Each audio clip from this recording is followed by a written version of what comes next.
Here we have the Neutrik 3.5mm TRS plug in nickel and silver finish.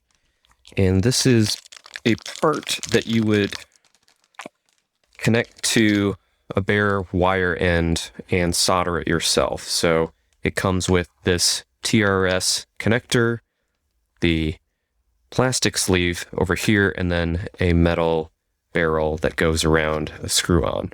So let's go ahead and open this up.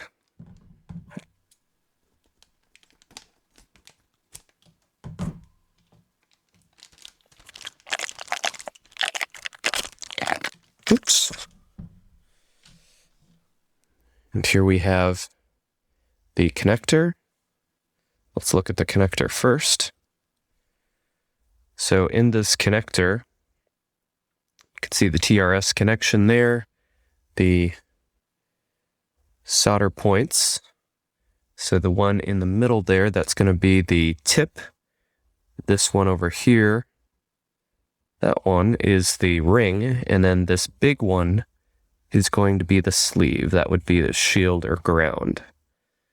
So then you would take this plastic sleeve. Once you crimp this together, this sleeve would fit over that and cover it so that you don't get a short against the barrel here. And then the barrel would go over.